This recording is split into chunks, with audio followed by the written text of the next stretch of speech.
Good evening and welcome to the 2024 Honors Independent Research Study Symposium.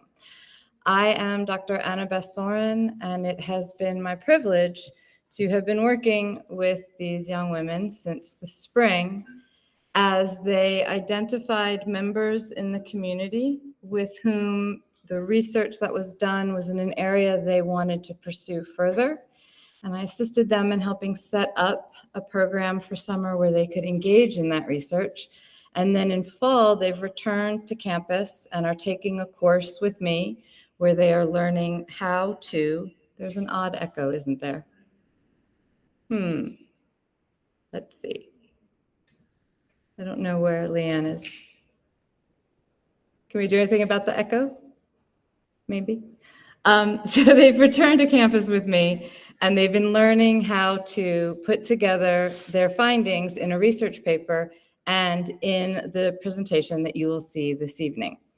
I've been really impressed with this group of young students as they've had a real dedication and thoughtfulness in the work that they've been doing.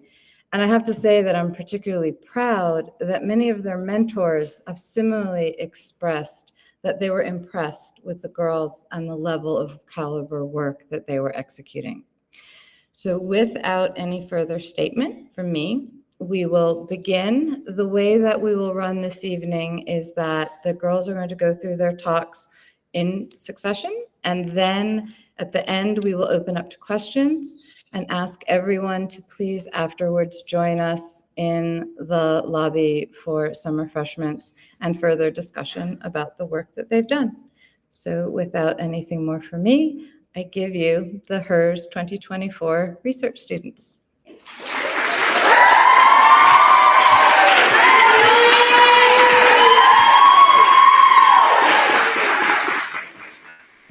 So my name is Naomi Bettaputi, and over the summer I was at Rhodes College in the computer science department, and I was primarily working with virtual reality, and I was designing a virtual environment to study distance estimation.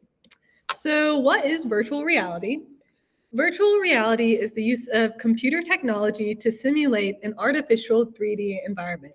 So typically when using virtual reality or VR, you use a headset, and within this headset, an artificial 3D environment is simulated in this headset. And then to move around, you use touch controllers, which is what she is holding in her hands.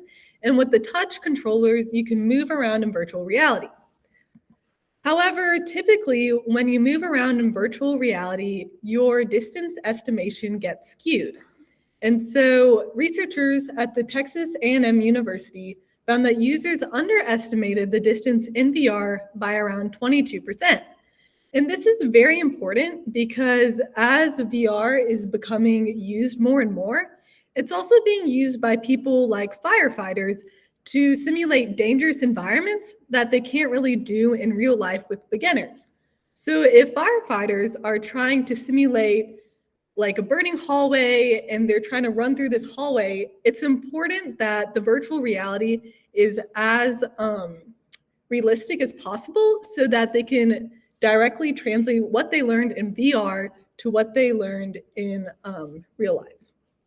And so what researchers have found so far is that the more you scan a virtual environment, the better results you get in distance estimation.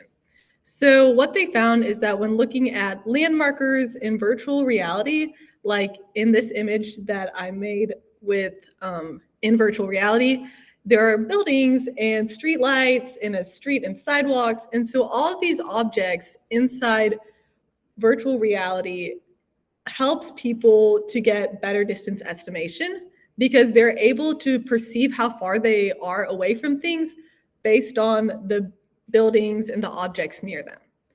And so at Rhodes, I designed a virtual environment, and I chose to design a road with buildings.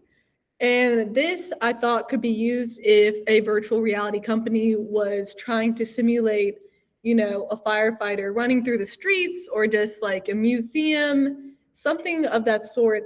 I thought this was important to test how their depth perception was in virtual reality. And so I would so at my time at Rhodes, what I did was I put in buildings and I coded in Unity to create all these different things and coded with C#. And so in the future, I will use this virtual environment that I created over the summer using an Oculus headset, which is a type of VR headset, and we will perform an experiment. So the first experiment that we are going to do is with unrestricted body rotation. We will let the subject begin walking through a virtual environment, and then they will turn around and then toss a beanbag in real life back to where they came from. And so we think that in this experiment that they will perform well because they are given as much time and they are able to move around as much as they want to see how far away they are from where they came from, and they will be more accurate in their distance estimation. However, in the second experiment, when the subject turns around, they will not be allowed to scan their environment and they will not be able to freely rotate their heads. So they will only rotate 180 degrees, and this rotation will be quick, so they might not be able to scan their environment as much as in the first experiment. So because of this, we think that in the second experiment, they might not perform as well because they aren't able to see their environment and the objects around them as well as they were in the first experiment. So moving forward, as VR continues to be used, I hope to see more research and information about how a virtual environment can affect distance estimation, because VR is still a pretty new technology and a lot of research is being conducted right now. And so I hope to continue seeing more results in the future. And also just for myself, I hope to become a better coder in VR. As you can see in this picture, a VR company actually created this virtual environment that looks incredibly realistic. So I hope that as I work with VR more and I improve my own coding skills, that I can improve on my own designs. So my acknowledgements are to Dr. Betsy Sanders, who is my professor at Rhodes, Mrs. Molly Griffin and Miss Rashana Wright, who are the upper school librarians, Dr. Annabeth Soren, who is the HERS director, and my HERS class, Ashal, Violet, and Sophie.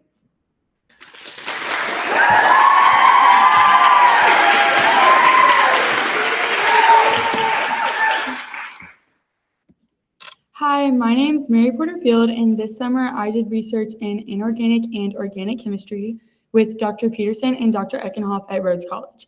So for my research, I used a zinc TP star model in order to better understand antibiotic and enzyme binding. So antibiotics were first widely used in the 1940s during World War II, and since then there has been a rise of antibiotic resistance. So this is when bacteria will evolve to become resistant to drugs. And in 2019, there were over 1 million deaths due to this reason alone, and this number is rising, making my research prevalent, which is why we need new drugs to treat those bacteria. So my long-term goal was to create an effective antibiotic to treat gram-negative bacteria, and specific to my research, I was trying to better understand how a drug can inhibit an enzyme in gram-negative bacteria. So an enzyme is essentially a protein that will speed up a chemical reaction, and the inhibition aspect of this is when a drug will bind to the active site of the enzyme, preventing it from doing its job. So gram-negative bacteria is difficult to treat for 2 reasons. The first one being that it has an outer cell membrane, as you can see here, whereas in comparison to gram-positive bacteria, this does not have an outer cell membrane, making it easier to treat. And the second reason being, as I said earlier, antibiotic resistance. There is not enough variation in drugs to treat gram-negative bacteria, and this is because the bacteria will mutate, and then the drug will not be able to be used on that bacteria, which is why we need more variation. And gram-negative bacteria causes common diseases such as E. coli, salmonella, meningitis, and pneumonia. So the enzyme specifically that we are targeting is called the LPXC enzyme, and it resides in the cytosol of gram-negative bacteria. And so the idea is that NP-HISA, which is our potential drug, will inhibit the active site of this enzyme, preventing it from producing lipid A, as you can see here. And lipid A is necessary for cell viability because it supports and protects this outer cell membrane. So without lipid A, the cell wall, the outer cell membrane will deteriorate, leaving the bacteria defenseless, and the bacteria cell will die. So this is NP-HisHA, this is the naphthyl group, this is the histidine, and this is the hydroxamic acid. So both the hydroxamic acid and the histidine are the components that will bind to the active site of the enzyme. The hydroxamic acid will for sure bind to that active site, but the histidine, we don't know for sure yet, which is obviously, that's the question. So more on the inhibited enzyme. This is our computer prediction for the binding. Here is our NP-HisHA binding to the active site of the enzyme. From our computer prediction, we thought that NP-HisHA would work well to treat the bacteria because we thought that it would have a stronger binding site. However, when actually tested with the bacteria, it didn't work as well as we thought it would. So at this point in our research, we are trying to observe how the NP-HisHA is binding to the enzyme and specifically how the histidine is binding to the enzyme. Here is another image of the inhibited enzyme. This is the drug, and this is the hydroxamic acid unit that I talked about earlier, and specifically the oxygen that has an affinity for the zinc. And then here is the histidine, how we predicted it would bind. And then this is a 3D image of the binding. Here's our drug binding to the active site of the enzyme. So specifically for my research, we designed an enzyme mimic called zinc TP star chloride, and we binded this to the potential drug called NP-HisHA to create a zinc complex. And we are observing how the histidine will bind to the zinc in this mimic. So the first step in our research was synthesizing zinc TP star chloride. So we used TP star because it has a 5-member ring that most closely resembles that of the actual active site in the enzyme of the gram-negative bacteria. And we used chlorine because it can be easily displaced, so it acts as a placeholder before the NP-HisHA can come in and bind to the zinc. So first in the synthesis, we combined KTP star and methanol to a round bottom flask. We then added zinc chloride and DCE, which is dichloroethane, which is a solvent, and we combined all of this on the stirrer overnight.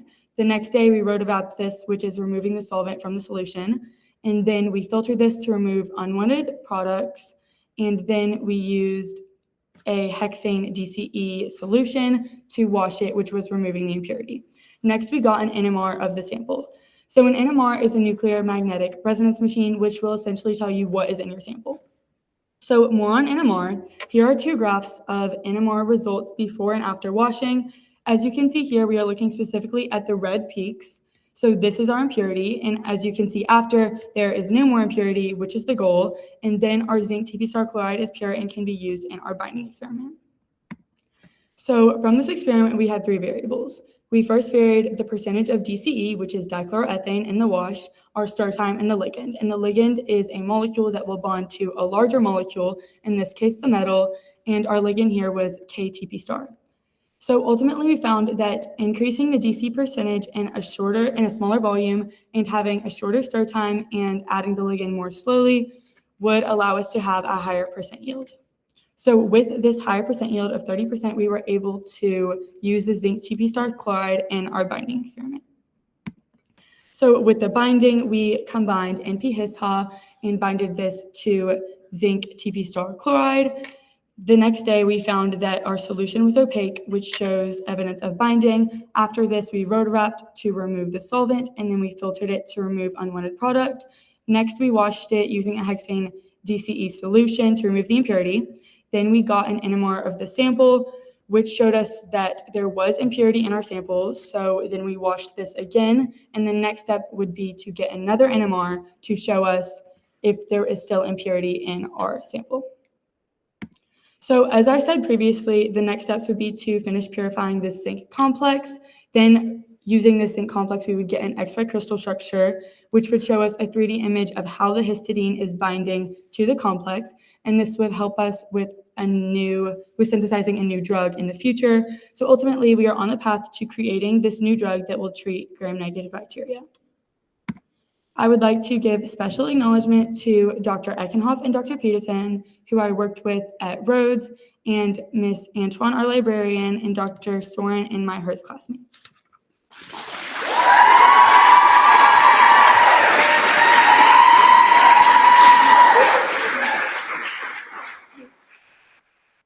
Hi, I'm Michelle Hessen, and this summer at Church Health, I got to work alongside Church Health's dietitian, Mrs. Kimberly Boone, to evaluate the effectiveness of a meal planning app that Church Health uses for its patients' weight management. Mobile applications such as meal planning apps have become popular over the last decade as the rising obesity rates reveal the current issue of weight management. Currently, 1 billion people are considered obese, and in America alone, 2 out of 3 adults are overweight or obese. Since the 90s, the obesity rates in America have doubled, and this is mostly due to diet. Portion sizes have increased, the daily average caloric intake has increased, and Americans are eating more refined grains, sugars, high sodium foods, and less nutrient-dense foods. These rates are alarming because obesity is a chronic disease associated with more health issues and can increase the risk of these health issues. These health issues include coronary heart disease, high blood pressure, high cholesterol, diabetes type 2, and cancers. For males, obesity is defined as having 25% body fat or more, and for females, 35% body fat or more. BMI is body mass index, which is a tool to help diagnose obesity. It takes weight over height squared. A BMI of 30 or more is considered obese. As BMI increases, so does the risk of having other diseases. I used BMI in my study to classify my patients as either obese or not. However, BMI is considered controversial because it does not take into account body fat, it takes into account weight. And the argument is that fat is the issue, not the number on the scale, especially abdominal fat. And also, athletes are sometimes pushed into the obesity classification as their BMIs are high, since they have a high amount of muscle mass adding to their weight, but they do not have a high amount of body fat. However, athletes do not make up a great percent of the population, so BMI is still a good estimator for body fat. And so people who are overweight or obese by BMI standards will most likely have more body fat. So nutrition therapy is a treatment for obesity. Nutrition therapy started in critical care, but is also today used to help with chronic diseases such as obesity. A type of nutrition therapy is diet. There are many diets out there today, and mobile applications such as meal planning apps have been used to help people manage their diets. There's not been many studies on the effectiveness of mobile applications. However, some studies show that it improves diet quality and promotes some weight loss. So in my study, I used Church Health patients. Church Health is a nonprofit organization that provides holistic healthcare to underinsured or uninsured Memphians. So about 255 patients used Eat Love, which is the name of the meal planning app that Church Health uses. I only used 146 patients because I took out children and patients who barely used the app, leaving me with about 35 males and 111 females. Mostly they were overweight or obese and had common chronic diseases. Another aspect of the study was app activity scores. So an app activity score shows how much the patient used the app. A high app activity score means the patient used it quite a bit. A score above 100 shows that the patient used Eat Love a decent amount of times. And we wanted to see if high app activity scores correlated with greater weight loss. So this is what Eat Love looks like. Many of the key factors that come with this app are on many meal planning apps that you'll see. One thing different is that the dietitian at Church Health goes into all the profiles for her patients and makes a nutrition prescription, which includes how many calories they should be eating, as well as macronutrients and micronutrients. And then Eat Love will go ahead and generate a meal plan based on that nutrition prescription. So first, I would go on the patient's activity report in Eat Love, make sure they didn't use it only for a day or for a week. And then I would note down how long they used it. Then I'd find the patient in the electronic health record system. This is the one that Church Health uses. It's called NextGen. And there I would find the weight that was recorded before using Eat Love and after using Eat Love. And I also record the labs such as glucose, hemoglobin A1C, and lipid profile, as well as the app activity scores. So here's what I found. And on average, the activity scores were above 100, so people used them a lot. Females had a higher average activity scores than males, so female church health patients used it more than males. So I had 125 patients that did have a before and after weight recorded. In the orange, you can see this is for high activity scores, and people who had high activity scores lost more weight on average than patients with low activity scores. This is looking at the BMI change before and after using Eat Love. So before, for both low activity scores and high activity scores, their BMI shows that they were in the class 2 obesity range, and then afterwards they still stayed in the class 2 obesity range. So even though on average both groups lost weight, their weight change did not make an appreciable change in BMI. Then I looked at males. I had 31 males who had a before and after weight. More than half of them had high activity scores, and those with high activity scores lost weight, while those with low activity scores actually gained a couple pounds on average.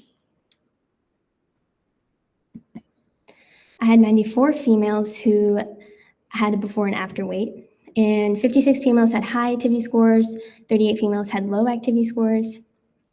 Females with high activity scores lost on average about 3 pounds, while females with low activity scores lost only a pound on average. Compared to males, more females lost weight. This is the BMI change looking at males and females. So males started off in class 1 obesity range and ended up in the same classification, and females started in class 2 obesity range, which is a BMI above 35, and still stayed in that same range. So that shows even though on average male and females lost weight, their weight change did not make an appreciable change in BMI. I looked at glucose, A1C, and lipid profile because glucose and A1C are markers for diabetes, and lipid profile can tell you things like if a patient has high cholesterol. On average, most of the patients had high glucose and high A1C, high cholesterol, low HDL when you want high HDL because it's called the good cholesterol. And then they also had high LDL and high triglycerides. So we wanted to see with weight loss that there would be a change in the percentage of each. So looking at low and high activity scores, we thought that since people with high activity scores lost more weight, we would see a greater change in percentage. However, that is not what's happening here. In fact, people with low activity scores had a greater change in percentage, and even their HDL increased, which was a good thing. However, these results might not be conclusive because not everyone had their labs done before and after. So they're really small sample sizes that may not be telling the whole picture. I did the same for males and females. We thought that since females on average lost more weight than males, we would see greater changes in percentage. However, males had better changes in percentage, and even their HDL went up higher. However, again, these results may be inconclusive because the sample sizes were small, especially for males, since there were only 35 males in this study. Only about, for instance, 11 males had a glucose before and after. So the small sample sizes may not be producing accurate results. So looking at the overall performance of Eat Love, there was some unexplained weight gain, as some patients gained weight even though they were trying to lose weight. Also, some patients were on drugs that help with weight loss, such as Ozempic. So we couldn't tell if they lost weight because of Eat Love or because of the drugs. However, overall, on average, people did lose weight, so Eat Love is a useful tool.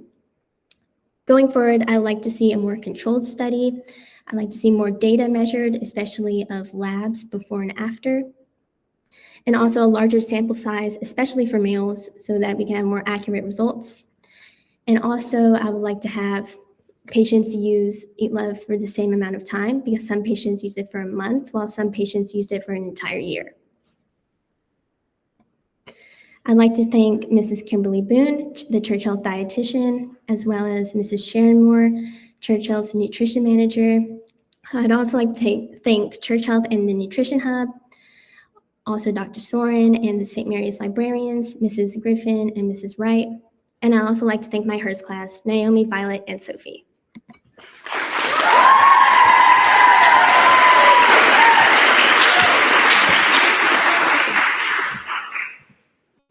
Hi, my name is Kim, and this summer I worked with Dr. Bolin at the University of Memphis's Tissue Regeneration Lab, and my project was electrospinning tissue scaffolds for the annulus fibrosis. So why electrospin a spinal disc? Every year, around 500,000 patients in the United States alone require spinal disc surgeries, and this can be due to herniated or bulging discs or degenerated discs due to age. Common surgeries right now include discectomies, which is when the affected portion of the disc is cut out and not replaced, spinal fusions, which is when the affected disc is taken out and the vertebrae are fused together with metal rods, or total disc replacements, which is when the affected disc is taken out and usually an artificial disc, usually a metal one, is put in as a replacement. In order to solve this problem, I thought that electrospinning a spinal disc was a promising solution because electrospinning has the ability to create highly aligned fibers that can replicate actual human tissues. In my project right now, I have designed and coated an electrospun disc. I've selected biopolymers, and in the future, I hope to be able to generate samples, mechanically test them, and prepare them for cell seeding. Electrospinning was originally called traditional electrospinning, and this is when a nanofiber is extruded from a syringe, passed through an electric field and onto a collector plate. In traditional electrospinning, the distance between the syringe and the collector plate is very large, so the fibers that are deposited are in a sporadic pattern, as you can see right here. In recent years, near-field electrospinning has been developed where certain variables are altered so that the syringe and the collector plate can be placed closer together to form highly aligned fibers, as you can see here. To better understand the intervertebral disc, we have to understand the role of the disc in the body and also the architecture of a disc. So an intervertebral disc is responsible for absorbing shock in the spine. It provides flexibility and also separates the vertebrae so they don't grind together. An intervertebral disc is mainly separated into three sections. The outer section is the annulus fibrosus, and this is the part of the intervertebral disc that contains 15 to 20 layers of sheets that are made of water, collagen, and other similar proteins. And each sheet is made out of fibers that are oriented 30 degrees to the horizontal, and each consecutive sheet has fibers that are oriented in the opposite direction. And the annulus fibrosus is responsible for resisting compressive forces, and it also provides strength in the spine. Inside the annulus fibrosus is the nucleus pulposus, and this is a gel-like substance that also contains water, collagen, and other similar proteins, but the water content is higher. The nucleus pulposus is responsible for providing flexibility and strength. And in cases like herniated discs, the annulus fibrosus is damaged in such a way that the nucleus pulposus can ooze out of the disc and compress the spinal cord, which causes pain in the body. And finally, sandwiching the intervertebral disc are sections called the cartilage end plates. And these sections contain fibers that anchor onto the vertebrae to prevent the disc from slipping. So my research went through two main iterations. The first was with this electrospinner that has a collecting plate. This electrospinner was converted from a hobby 3D printer, so it uses similar software. First, I used computer-aided design to design a 3D model of an intervertebral disc. Then I used converting software like Creality Print and Cura to convert this 3D model into a printable file. Although the overall structure was successfully achieved, the 30-degree fiber orientation that is so crucial to the structure of a disc was not achieved. So I decided to focus my attention on using this other electrospinner in my lab that has a rotating rod called a mandrel.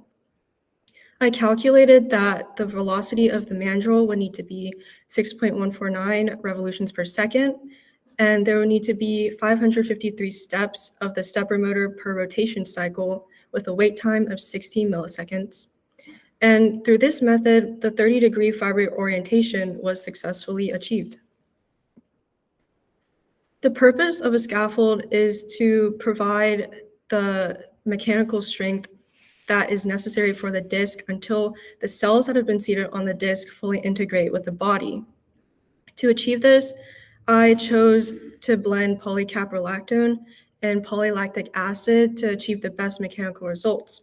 Polycaprolactone is a biopolymer that is flexible, but it degrades slowly, on average 2 to 4 years. Polylactic acid is strong, but degrades quickly, on average 6 months to 2 years.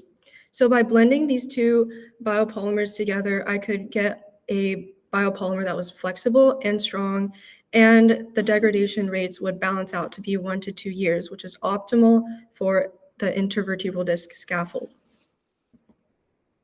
In the future, I hope to be able to mechanically test my scaffolds and prepare them for cell seeding. And also, it would be interesting to electrospin the nucleus pulposus and cartilage end plates and test them as a whole. I would like to thank Dr. Bolin, the professor of biomedical engineering at the University of Memphis, and my lab mates Alex, Samantha, Addie, and Evan. Also, Ms. Antoine, the St. Mary's librarian, Dr. Soren, the HERS director, and my HERS classmates, Mary Porter, Maya, and Isabella.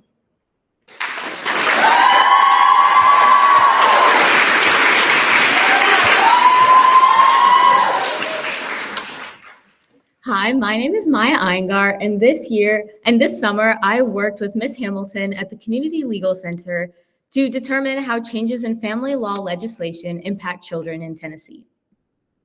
So the Community Legal Center is a nonprofit organization that provides subsidized legal services for people whose income range between 125 and 300% above the federal poverty line. So essentially what they do, or their goal is to bridge the disparity between people who can afford private attorney fees and people who qualify for free legal services from the government. So this year and this summer, I worked in the civil program specifically focusing in family law. So family law is the body of law that regulates family relationships. This can include divorces, child custody, abuse, parenting plans, guardianships, adoptions, etc. And so specifically in my research, I focused on the phenomenon of the nuclear family. So the nuclear family is a family structure that includes a mother figure, a father figure, and then however many children that family has. So this phenomenon is important because I was assessing and looking at Tennessee's legislation. And so Tennessee's legislature is majority conservative, and conservative values do enforce this idea of the nuclear family being the best interest of the child. However, this isn't true because in some cases, maintaining that nuclear family structure may not be the best for the child. And so it's important that our legislature and judiciary institutionally protect children so that there are other avenues for them to be in different family structures, such as foster care or adoption.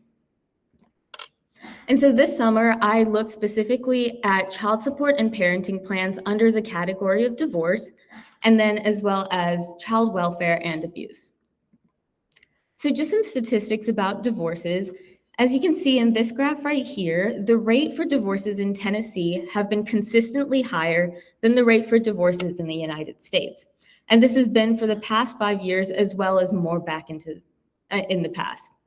And then in this graph right here, after 2000, which is what I was specifically looking at, you can see that the number of children involved and the number of divorces in the United States is around the same, which means that around more than 50% of divorces included minor children. And then just some statistics about child abuse and welfare. 75% of American children are victims of neglect. Neglect can include sexual and physical abuse, as well as healthcare neglect, educational neglect, not providing a nurturing home for the child, as well as knowing of one of these two abuses. So neglect and abuse is very prevalent in the United States, which is why this research is so important. And so specifically in my research, I looked at post-COVID changes, specifically from 2021 to 2024. And I looked at both legislation and Tennessee's case law. So case law can be divided into two main categories in Tennessee, the Supreme Court cases and appellate court cases.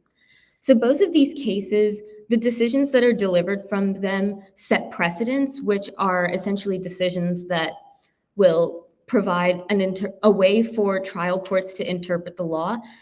And so the legislation is the actual law part. So both of these kind of work in tandem with each other. And so my methods for researching case law was to use a legal database called LexisNexis. And specifically when analyzing this case law, I used the method of IRAC. So just breaking this down, the I stands for issue, which is the main question of why this case was brought to the appeal or Supreme Court. The rule of law is the code or the legislation, law, or other case law that was used to back up the decision of this particular case. The application in fact is the situation around the case, what exactly happened, and stuff like that. And then the conclusion is the primary decision. So what effect does this case have on future cases, and what implications does it have for people who may be in similar situations to this particular case? And so in LexisNexis, I had to use a Boolean search method to look up keywords. And so some of my keywords included divorces, but then because I was looking at specifically children, I had to look up things like divorce with children or parenting plans, child custody, child abuse, wanton disregard, neglect, etc. And then additionally, I also had to reset the timeline to be from 2021 to 2024 so that I could filter out any cases that weren't pertinent to my research. And another thing that came up on LexisNexis was a shepherdized signal or a shepherd signal. And essentially what these are is they are yellow markers in the form of a triangle or a square. And basically, the reason for these signals is to indicate that there's some negative implication about the case. So in this case, it says that the case was remanded by ... This means that the case was overturned by another one, which means that it's not the most recent case or the most recent case on this specific topic. So what I had to do was make sure that there weren't any negative citing decisions and the cases weren't remanded. And if they were, I would have to look at the case that overturned it, or I would just move on and not use that particular case. And as for searching and researching legislation, I used the Tennessee General Assembly website, specifically looking at opinions, drafts, and committee hearings, because these three aspects of legislation give insight as to what the legislatures were thinking, as well as the reason as to why a certain law was passed in the Tennessee General Assembly. And of course, I then looked at the final law that was passed, since that's the thing that's actually creating institutional change. So for my results, I analyzed 25 pieces of case law, 13 under divorces and 12 under child abuse. And I also looked at 60 new legislation that was passed in family law.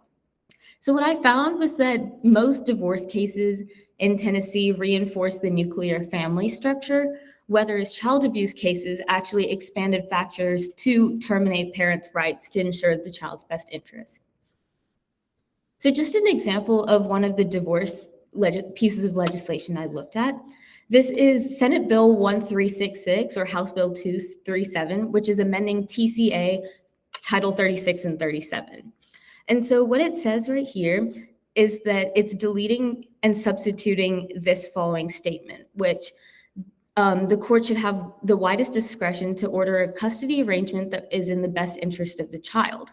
But it's the public policy of the state to maximize participation of both parents, since the presumption is that joint custody is in the best interest of the minor child. This goes right to the nuclear family ideology of keeping the two parents in the same household as the best interest for the child. However, for child abuse legislation, as I mentioned before, they've actually expanded factors to terminating a parent's rights, since that could be in the best interest of the child. So because these factors have been expanded, there's actually an increase in terminating parental rights, which has also led to an increase in Child Protective Services custody, as well as an increase in foster care. And so some next steps for Tennessee's lawmakers and advocates. So of course, they should continue to protect children legally, but because they're protecting children legally, they also have to protect them socially. So there's a necessity to improve Tennessee's foster care system since, say for example, a child is in an abusive environment in their home. Then, if they're put in the foster care system, which is not good in Tennessee right now, they're going from one abusive environment to another. So there's a need to improve the foster care system so that those children go from their previously abusive homes to a nurturing environment where they can develop and grow into successful young people and also in the future. So I'd like to give special acknowledgments to my mentor, Ms. Hamilton, as well as our librarians, Ms. Antoine and Ms. Wright, Dr. Soren, our HERS advisor, and my amazing HERS class.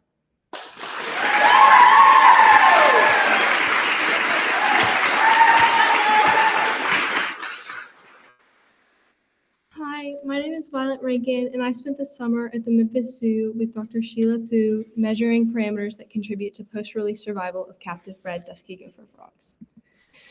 Dusky gopher frogs are a critically endangered species that previously ranged throughout the southeast from Louisiana to Alabama, but currently are in a small part of the DeSoto National Forest called Glens Pond, Mississippi. Their habitat is a longleaf pine forest, but due to fires, droughts, urbanization, and construction, there's been a decrease in longleaf pine forests. The dusky gopher frogs were listed as critically endangered in 2001, and this is partially due to their loss of habitat. At the time, there were estimated to be 100 to 200 frogs left. In 2012, they were given a designated critical habitat that gave them an area to breed by themselves and be uninterrupted. And the Memphis Zoo started a captive breeding program in the early 2000s to help the dusky gopher frogs.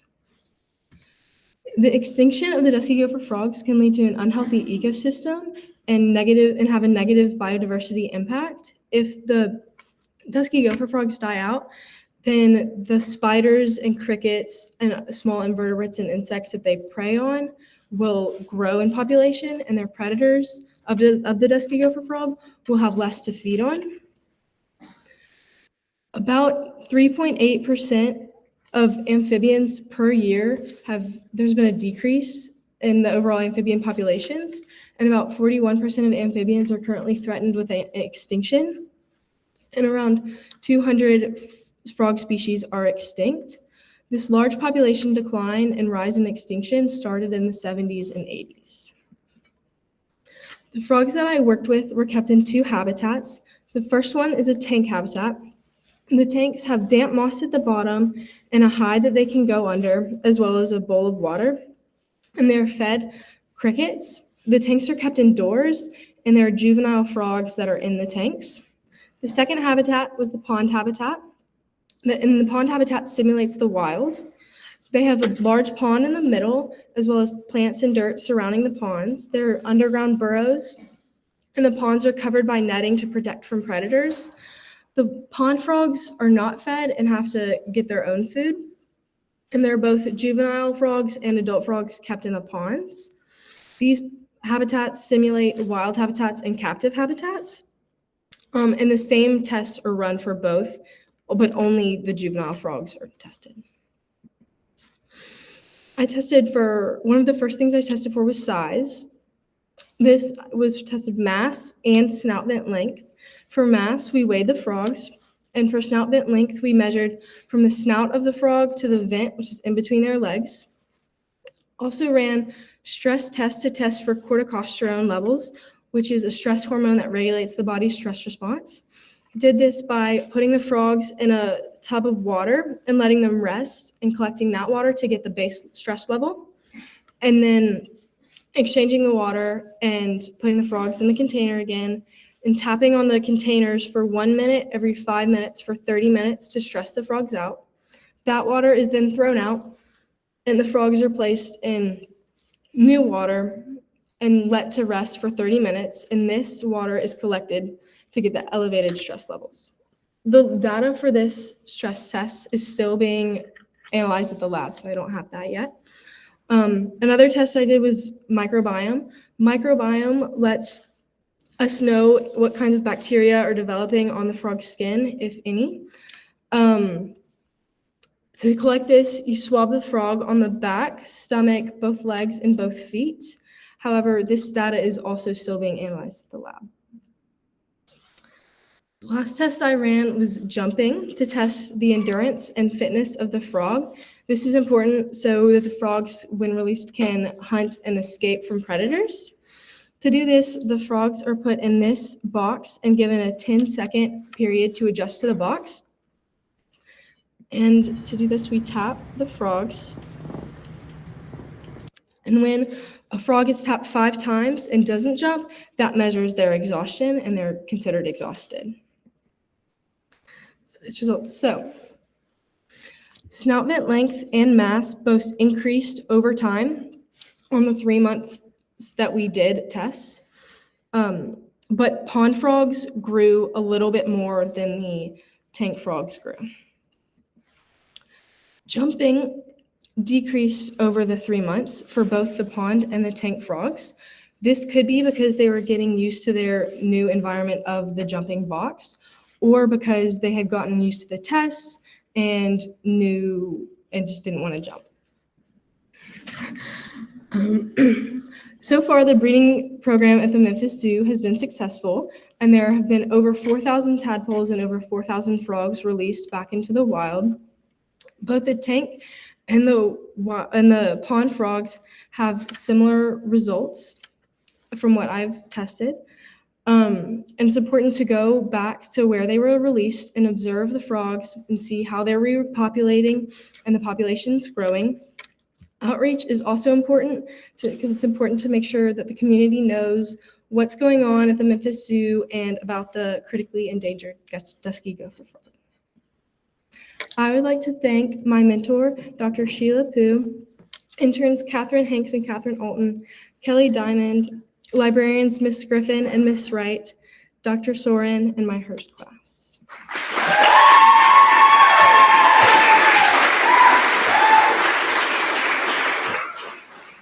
Good evening. My name is Yusra Sadiq, and this summer I had the privilege of researching at St. Jude Children's Research Hospital. I worked in the computational biology department under Dr. Yang and Dr. Liu. My partner and I worked on developing a neural network model for cell type classification of single-cell RNA sequencing data. Single-cell RNA sequencing is a process in which cells are isolated and their RNA or transcriptome is then obtained and then attached to a barcode. This allows researchers to match each individual cell to each individual transcriptome. This process is long and tedious when done through Seurat, which is a software toolkit, so we used a machine learning model to see if we could shorten that time. In the long run, researchers want to study the tumor microenvironment and cell heterogeneity to see how healthy cells and tumor cells differ. Essentially, to see how tumor cells, which are cancer cells, how they can be killed easily. So the purpose of my research was to find a new and effective way to analyze data. So here you can see Seurat, which this is what I worked with. And essentially you had to copy and paste your data to get this visual. And then my partner took the same data and classified cell type in a new way as shown here through the machine learning model. So our data came from the Allen Brain Institute, and we had non-tumorous mouse brain data. We also had 2 sets of data, training and test, training for Seurat and test for Seurat, training and test for the machine learning model. The training and test for Seurat was establishing a gold standard of data. Then the training for the machine learning model was established, but the testing data was unknown. Therefore, we tested on the testing data and then compared our results to the training data results. Additionally, our data was selected by our mentors by searching through marker genes to see which ones had the potential for various results. So as I mentioned, I worked with Seurat. Essentially, Seurat is a software toolkit that gives you a template. And in that, you put your own data and run each code so that you can get this visual shown here. So I did that exact thing. I copied and pasted my data into the template, and then I ran each code manually. And this took time, as well as it took a lot of time to understand each line of data. And this is just not optimal for researchers who need quick results, which is why we employed the machine learning model in the first place. Seurat identifies cell type by searching through the single cell RNA transcriptome for certain identifying marker genes done individually. And so this is our result. It's called a uniform manifold and projection, or UMAP. So let's take a closer look at them. So as shown here, each individual cluster is a cell type, and the gene with a higher expression becomes the marker gene, then showing that color, which is what you see there. The most important thing to understand about UMAPs is that the closer the data points, the more correctly a cell is functioning. And this makes sense because our data was from a non-tumorous mouse brain, so a healthy mouse. Therefore, the data points would be close, indicating correct cell function. But as I mentioned, this process is very lengthy. For example, each of these 7 clusters took around 10 minutes to load in total, whereas the machine learning model could do the same thing in a limited amount of time. So our machine learning model was built with a neural network, which emulates real brain neurons. The machine learning model was built with the help of a scikit-learn classifier, which is a package imported to Python, a known coding database. We had 2 sets of data, training and test. And the cool thing about this model is that in the training stage, the data could just essentially check and improve itself by comparing its prediction against the established data. Therefore, the results could only increase and be more accurate since it was all happening in the training stage. Additionally, we had 3 feature counts: 50 feature, 100 feature, and 150 feature. The difference between these counts is the amount of genes. So 50 had 50 genes and so forth. So while our main goal was to determine a more effective way of analyzing data, we also had a sub-goal of seeing which one of these 3 feature counts was the most accurate. And we found that the 150 feature count was the most accurate because the model had more genes to analyze. This is not to say that the 50 feature count was not accurate at all. It's just that the more genes given, the more accurate the model was. So this bar graph is the average accuracy across all 3 feature counts, which was 98.8% successful. The higher feature count resulted in a higher accuracy, but it also resulted in a longer training time. But this was proven to be negligible compared to the high accuracy. And just in general, the machine learning model took seconds, whereas Seurat took minutes. So from our project, we determined that the machine learning model requires less interpretation and therefore is more optimal for researchers. Using Seurat analysis and UMAPs, we were able to determine that our model was successful in classifying brain cells by type. For future reference, the project demonstrates the increasing use of artificial learning and the potential they have to quickly interpret data while also being accurate. And it shows the increasing use of artificial learning in the biomedical research. If given more time, I would have liked to look at different organisms or a different part of the brain, or even just see the difference between tumor cells and non-tumor cells. Thank you to my mentors, Dr. Yang and Dr. Liu, for mentoring me through this process. And of course, thank you to Dr. Yu for mentoring me and as well as welcoming me into his department. Thank you to Dr. Alexander and Dr. Soren for making me aware of this incredible opportunity. And lastly, thank you to St. Jude for allowing me to work with them and have this amazing research experience.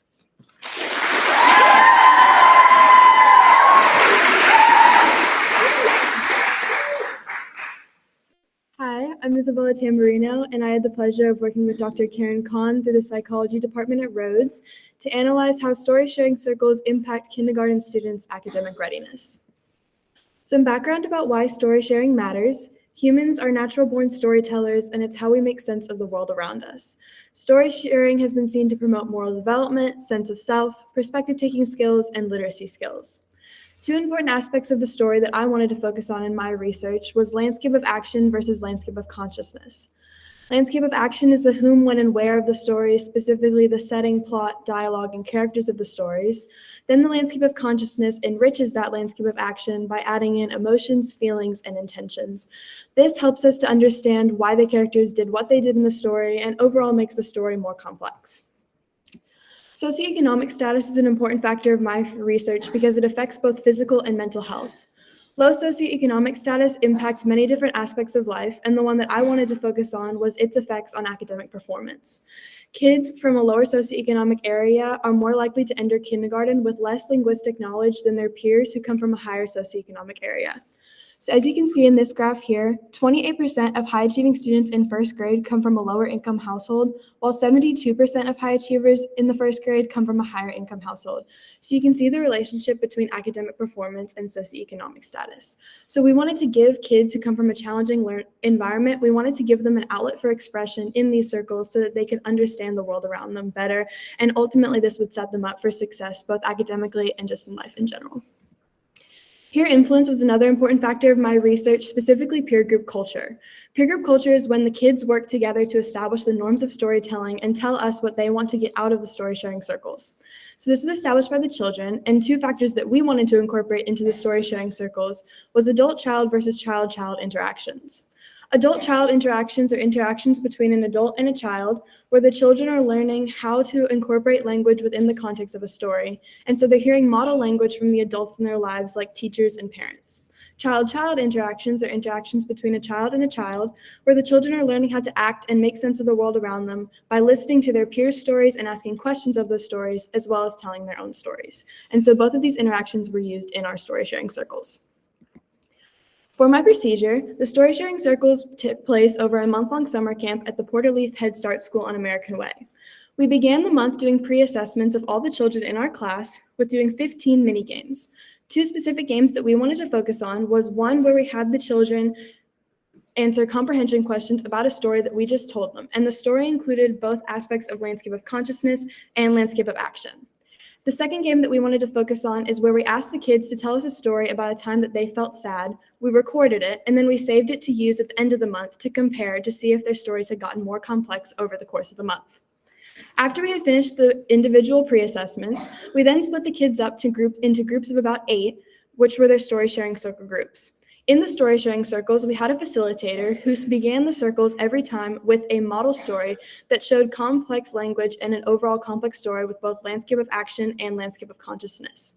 We then went around and had in a random order and had the kids tell a story about the prompt that they were given. Then we had another fellowship student sitting in on the circles that also told a story with model language at a random time throughout the circle, so the kids could continue to hear that language, that model language in the stories. The prompts that we did were happy, sad, frustrated, scared, and angry, and we rotated these prompts throughout the month. And then at the same time that we were doing the story sharing circles, we also did individual pullouts with these same prompts. In the individual pullouts, we asked the children to tell us a story using that prompt to see if the stories were more complex in the individual pullouts compared to in the story sharing circles. And then also at the same time that we were doing all the story sharing activities, we also had the kids in the classroom doing activities to improve their linguistic knowledge and their overall academic performance. Then after we completed the month's activities, we then did the same assessment that we did at the beginning of the month, at the end of the month, specifically focusing on those two games, the comprehension questions and the story about the time they felt sad. We compared the stories from the beginning of the month to the end of the month to see if the level of complexity had increased. So I decided to split the kids up into 4 categories that I thought best showed the different levels of progression that I saw over the course of the month. Like I said earlier, the 2 aspects of the story that I was focusing on was the landscape of action and landscape of consciousness, and you can see the specific characteristics of these 2 landscapes in the chart here. I decided to pick 4 children that I thought best showed these 4 categories. The first child that I focused on came into the story sharing circles with a strong sense of setting and characters. And then at the end of the month, he added on to his landscape of action by including plot and dialogue. He then enriched that landscape of action by adding emotion, words, and intentions to his stories. The second child that I worked with came into the story sharing circles with a strong sense of both landscapes and then ended the month with this strong sense of both landscapes. But there was no major progression in the complexity of her stories. However, since she already has such a good grasp on these two landscapes, we can still see this as a positive outcome because she is ahead of her peers in the complexity of her stories. The third child that I worked with came into the stories with a strong sense of landscape of action and then ended the month by adding emotion words into her stories, which we can see is a step in the right direction to more complex stories and more enrichment of that landscape of action. Finally, the fourth child that I focused on came into the story sharing circles with a strong sense of characters and then ended the month just with characters in her stories still. And so a reason for this could be while we do require the children to come in and listen to the stories that their peers tell, we don't require them to tell a story. And this child only told one story throughout the course of the entire month. So it'd be interesting to see if her level of complexity of her stories would increase if we did require her to tell a story. Next steps for this research can take a lot of next steps, but 3 things that I think would be interesting to do next would be 1, to expand this research to other schools, specifically other schools with different socioeconomic statuses compared to the Porter-Leith Head Start schools on American Way. For example, St. Mary's would be an interesting school to test this at because St. Mary's is in a higher socioeconomic area than the Porter-Leith Head Start schools. So it would be interesting to see if the level of complexity of stories is already higher in kindergarten students at St. Mary's compared to the Porter-Leith Head Start schools. Another next step that I think would be interesting would be to expand this to different age groups to see if the level of complexity of the stories continues to increase as the children get older.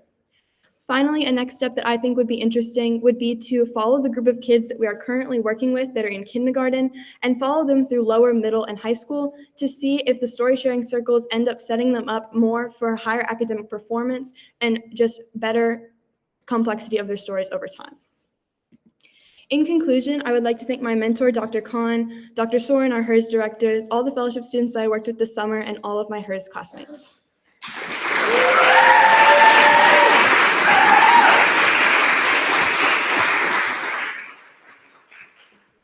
Hi, I'm Sophie Wallace, and this summer I had the privilege of researching the synthesis of a nickel catalyst for hydrogen production at the Eckenhoff lab at Rhodes College. Current energy production methods are largely responsible for climate change. A 2-degree Fahrenheit rise in average global surface temperatures over the past century has led to the melting of Arctic and Antarctic ice caps, which causes a sea level rise that threatens coastal communities. In addition, these rising average global surface temperatures lead to habitat loss for both aquatic and terrestrial organisms that rely on a narrow temperature range for their survival. This leads to both species decline and biodiversity loss. A third prevalent effect of the warming global surface temperatures is an increase in the intensity of tropical storms. Greenhouse gases, which are produced by fossil fuel combustion, are a large contributor to climate change, in addition to being harmful to human health. According to the University of Michigan, 82% of the United States' energy is currently sourced from fossil fuels. The current solution is a diversification of energy sources as an effort to reduce the percentage of energy coming from fossil fuel combustion. But many of these alternative methods of energy production have constraints that limit their potential to be applied on the global scale. Nuclear energy produces radioactive waste that is 20 times the human fatal radiation dose, even 10 years post-use. This poses expensive and sometimes hazardous storage solutions. Hydroelectric or tidal energy cannot be applied on a global scale due to the need for access to running water. Wind energy is weather dependent. In a study done in the United States and Japan, windmills were only operational 30 to 40% of each year, which causes a fluctuation in energy availability for consumers. Although more solar energy hits Earth in 1 hour than humans can consume in an entire year, the technology for its storage has not yet been developed. However, plants can store solar energy as chemical energy through a series of chemical reactions referred to as photosynthesis. This summer, I worked to harness this photosynthesis in a laboratory setting to convert solar energy into a chemical form for storage. Energy from sunlight is donated to a photosynthesizer molecule, and this electron that it's donated to now has a high enough energy capacity to be spontaneously donated to a catalyst molecule.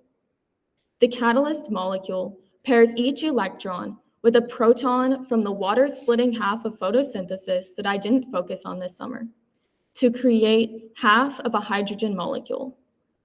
Once 2 electrons have been paired with 2 protons, a bond is created using those 2 electrons between the 2 protons that effectively is chemically stored solar energy. A catalyst is a molecule that lowers the activation energy necessary for a reaction.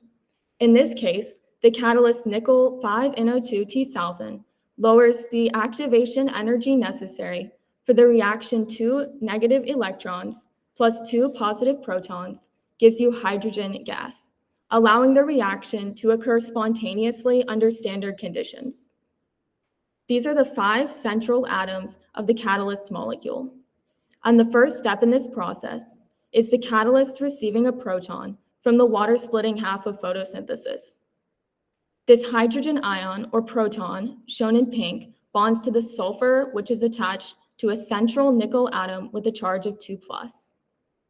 Next, an electron from the photosynthesizer that gained energy from sunlight is added to the catalyst molecule. Since the electron has a charge of -1, this is represented as a change in charge of -1 between the central nickel atom having a charge of 2+ and then 1+.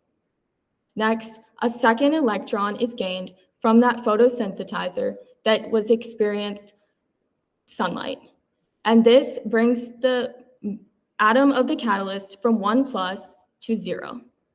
Last, a proton from the water-splitting half of photosynthesis is added next to the one that was originally added. Now the green one, next to the pink one, creates a positive charge at the bottom of the catalyst molecule that attracts the negative charge from the 2 electrons just added. The 2 electrons then form a bond, represented by this line, between the 2 protons, effectively creating hydrogen gas. A unique property of a catalyst molecule is its ability to be reused. Once the molecule has created hydrogen, it's restored to its original form here to be reused. The starting material for the catalyst is 2-chloro-5-nitrobenzaldehyde, a petroleum product shown in green. Through a series of chemical reactions, it's converted to the intermediate product, or 5NO2 disulfide, each shown in pink, to surround the central nickel atom and pull negative charge away from it, giving it that +2 charge that's so crucial to its ability in catalysis. When a new catalyst is created, technology has to be used to characterize the molecule. In this case, I use nuclear magnetic resonance to confirm the molecular structure of the catalyst molecule through the application of a magnetic field. On the left, the graph shows clean and distinct peaks for the 5NO2 disulfide intermediate compound, while the NMR graph for the final compound, or nickel 5NO2T-salfin, shows disturbance on the x-axis, although the molecule is pure. This disturbance is most likely due to the molecule binding to itself, a property which likely enhances its ability in catalysis but makes it more difficult to characterize through magnetic resonance. Electrochemistry was then used to test its potential for catalysis based on a laboratory simulation of a short segment of artificial photosynthesis, using an acid as the proton donor rather than the water-splitting half of photosynthesis, and an electrode as the electron donor rather than a photosensitizer molecule and sunlight. The molecule was then compared to other created catalysts to determine which property of the molecule makes it an effective catalyst for hydrogen production. Ultimately, an electron-poor nickel is necessary to receive electrons spontaneously from the photosensitizer molecule. In this case, the nickel 5NO2T-salin molecule lacks a benzene ring, which helps to pull negative charge away from the nickel. making the T-sulfan version of the molecule a more effective catalyst. Once the hydrogen is created, it's used in hydrogen fuel cells, a renewable and clean alternative to the combustion of fossil fuels. The input to the total system is water, oxygen, and sunlight, and the output from the total system is water, oxygen, and electricity, effectively converting sunlight or solar energy into a usable form of electricity. I would like to thank Dr. Eckenhoff, the professor of chemistry at Rhodes College, Mrs. Griffin and Mrs. Wright, the upper school librarians, Dr. Soren, our HERS director, and my HERS classmates.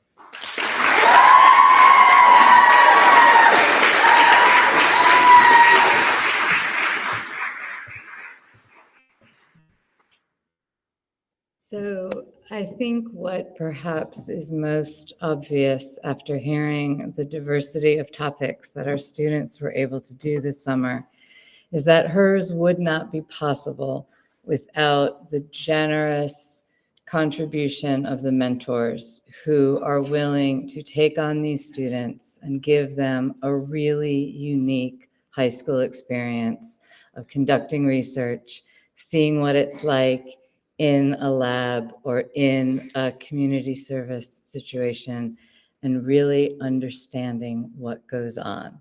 So most importantly, for the mentors that are here and the mentors who may be watching at home, I want to make sure that they understand that we appreciate very much what they do for our students. And I think it represents one of the really beautiful and unique things about Memphis, that we never have a hard time finding community members that are willing to give their time to educate and help our students.